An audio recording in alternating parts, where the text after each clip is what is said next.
Halo pemirsa GPR TV dari Sabang sampai Merauke, dari Miangas hingga Pulau Rote. Bertemu lagi bersama saya Bilki Sabila dalam program Kominfo Newsroom.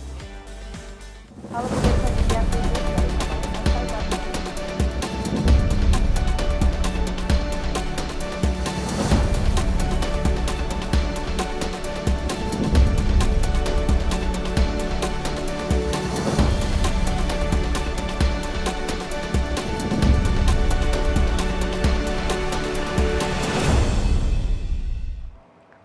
Inilah Kominfo Newsroom selengkapnya. Pemirsa, Kementerian Komunikasi dan Informatika membuka pendaftaran pelatihan Government Transformation Academy Gelombang 1 tahun 2023 bagi para aparatur sipil negara. Kepala Badan Penelitian dan Pengembangan SDM Kementerian Kominfo, Hari Budiarto, menargetkan jumlah peserta yang dapat mengikuti pelatihan intensif hanya diberikan kepada 100.000 peserta.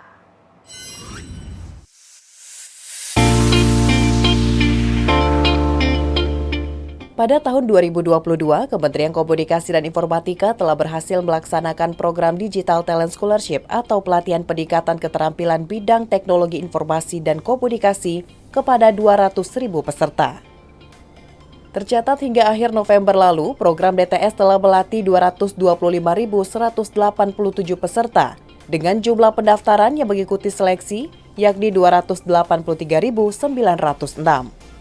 Berbeda halnya pada tahun ini, Kepala Badan Penelitian dan Pengembangan SDM Kementerian Kominfo, Hari Budiarto, menargetkan jumlah peserta yang bisa mengikuti pelatihan intensif hanya diberikan kepada 100.000 peserta saja, yakni 50% dari jumlah peserta tahun lalu.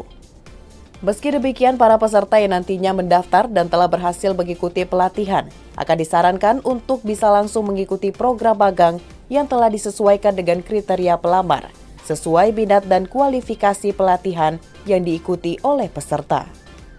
Adapun untuk saat ini, Kementerian Kominfo telah membuka pendaftaran pelatihan Government Transformation Academy Gelombang 1 secara daring bagi aparatur sipil negara terhitung dari tanggal 5 hingga 12 Januari 2023 melalui laman resmi bpptik.kominfo.go.id.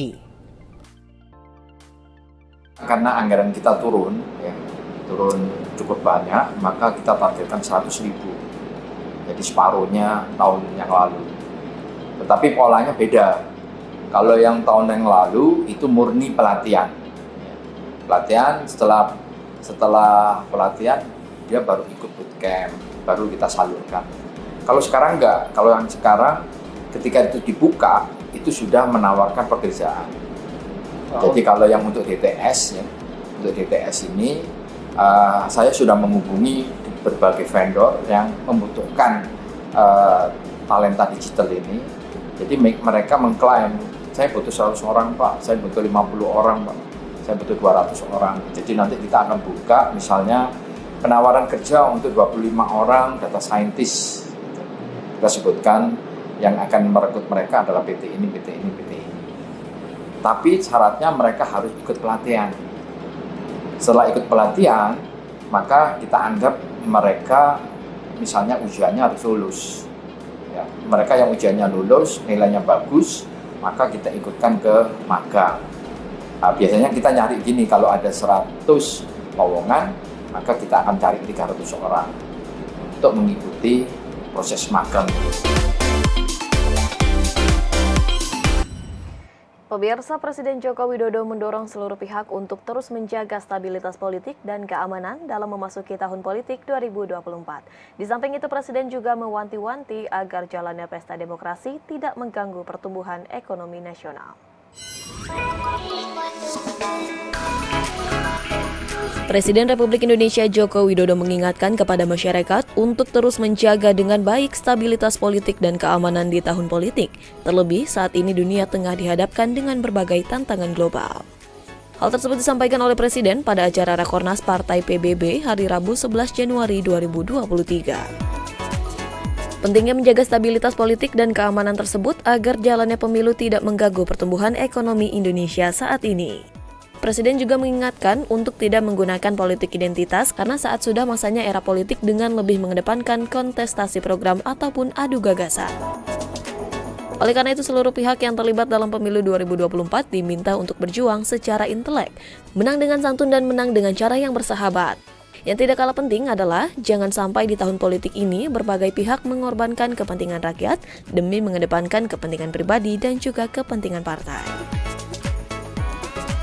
Masuk ke tahun politik ini yang tinggal 1 tahun lagi, ada Pilpres, ada Pileg, betul-betul harus kita jaga dengan baik stabilitas politik, stabilitas keamanan, sehingga tidak mengganggu pertumbuhan ekonomi yang ada. Jangan sampai kegentingan global ini ada, kemudian kita masuk ke tahun politik, kemudian mengguncangkan sisi ekonomi, mengembalikannya itu sangat sulit sekali dalam posisi dunia yang tidak pasti, yang sulit diprediksi, yang sulit dikalkulasi seperti yang kita lihat saat ini. Dan kita harapkan dalam kontestasi politik, Pilpres maupun Pileg, saya selalu titip, jangan menggunakan politik identitas. Sekarang ini bukan eranya lagi politik gontok-gontokan. Sekarang ini eranya adu gagasan, kontestasi program, mengadu ide. Saya rasa saya setuju tadi yang disampaikan oleh Prof. Yusril.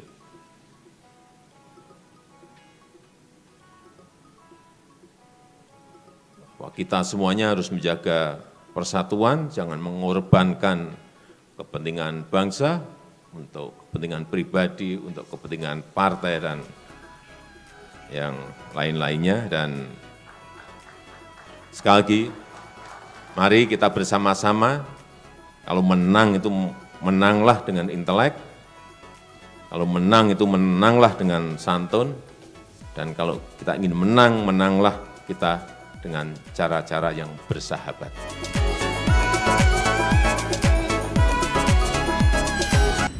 Komisi Pemilihan Umum telah berkomitmen untuk menggunakan sistem proporsional terbuka pada pemilu 2024 mendatang. Komitmen tersebut merupakan hasil dari rapat dengar pendapat Komisi 2 DPR bersama dengan lembaga penyelenggara pemilu. Pada kesimpulan rapat dengar pendapat Komisi 2 DPR Republik Indonesia bersama dengan lembaga penyelenggara pemilu menghasilkan poin bahwa KPU berkomitmen untuk menyelenggarakan pemilu 2024 menggunakan sistem pemilu proporsional terbuka sebagaimana diatur dalam pasal 168 ayat 2 Undang-Undang Pemilu dan dikuatkan oleh putusan Mahkamah Konstitusi Republik Indonesia nomor /PUU-6/2008 pada 23 Desember 2008. KPU berkomitmen untuk menyelenggarakan pemilu 2024, pemilu 2024 berdasarkan Undang-Undang Nomor 7 2017 tentang pemilihan umum 2017. Pemilihan umum, yang menggunakan sistem proporsional terbuka. Dalam rapat dengar pendapat juga menghasilkan poin kesimpulan bahwa Komisi 2 DPR bersama dengan Menteri Dalam Negeri Muhammad Tito Karnavian serta KPU Republik Indonesia, Bawaslu Republik Indonesia, dan DKPP Republik Indonesia bersepakat bahwa pelaksanaan pemilu 2024 tetap berdasarkan Undang-Undang Pemilu. Sebelumnya, Menteri Dalam Negeri Tito Karnavian mengaku keberatan karena diminta menyetujui kesimpulan dalam poin 3 bahwa pihaknya sepakat dengan sistem pemilu proporsional terbuka. Menurutnya, narasi ini menggiring opini seakan pemerintah pro terhadap sistem tertentu. Ia menolak karena saat ini sedang ada judicial review di Mahkamah Konstitusi terhadap sistem proporsional terbuka. Oleh karena itu, kata-kata sepakat sekali lagi ini seperti memberi penekanan bahwa pemerintah sudah mendahului MK dan kemudian tidak menghormati hak konstitusi orang lain. Nah, jadi kami bahasanya menghilangkan kata sepakat, kita melaksanakan atau mematuhi pelaksanaan pemilu 2024 berdasarkan Undang-Undang Nomor 7 Tahun 2015 tentang pemilu. Titik. Yang implisit di dalamnya, sebetulnya di dalamnya ada pemilu proporsional terbuka. Tapi ya tidak langsung secara eksplisit seperti ini. Nanti akan menggiring dan itu keputusan kita ini bukan hanya sekedar kesimpulan biasa. Inilah forum politik. Jadi adalah keputusan politik apa yang kita lakukan. Dan ini akan sangat berpengaruh kepada publik, berpengaruh kepada lembaga peradilan yang independen. Nah ini kami tidak ingin mendahului seperti itu. Kita menghormati lembaga-lembaga peradilan sama seperti kami menghormati legislatif. Poin kesimpulan lainnya, Komisi 2 DPR juga mengingatkan kepada KPU untuk bekerja secara sungguh-sungguh melaksanakan fungsi, tugas, wewenang, dan kewajibannya dalam setiap tahapan pemilu 2024 sebagaimana diatur dalam undang-undang dan dapat menjadi penyelenggara pemilu yang berintegritas, independen, mandiri, dan profesional untuk suksesnya pemilu dan pemilihan serentak tahun 2024. Sementara itu pemirsa, Komisi Pemberantasan Korupsi menyatakan telah menyita logam mulia hingga kendaraan mewah dalam perkara dugaan suap dan gratifikasi Gubernur Papua Lukas NMB senilai 4,5 miliar rupiah. Ketua KPK Firly Bahuri mengungkapkan sejumlah aset itu diamankan dari operasi penggeledahan yang dilakukan di 6 lokasi kota Indonesia.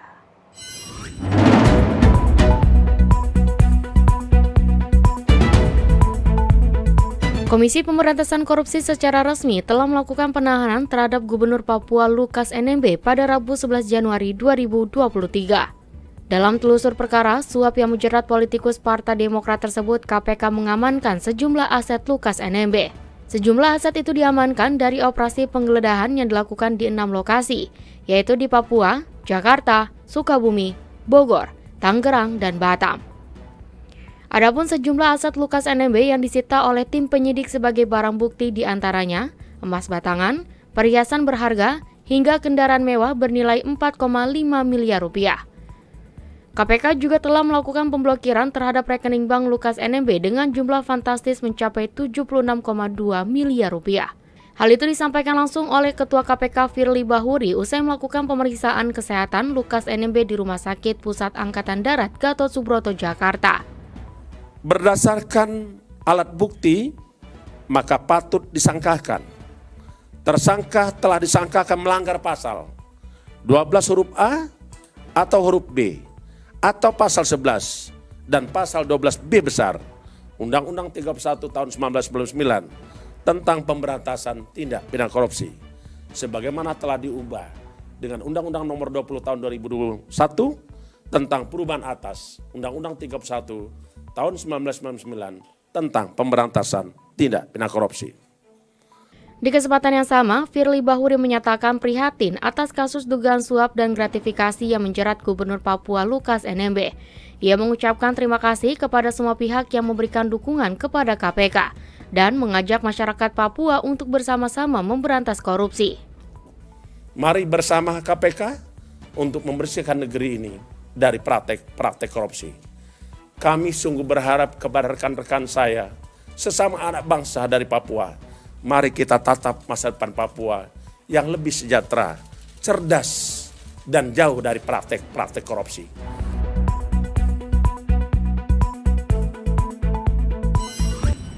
Pemirsa, usai jeda pariwara berikut kami akan kembali dengan informasi lainnya. Tetaplah bersama kami dalam Kominfo Newsroom.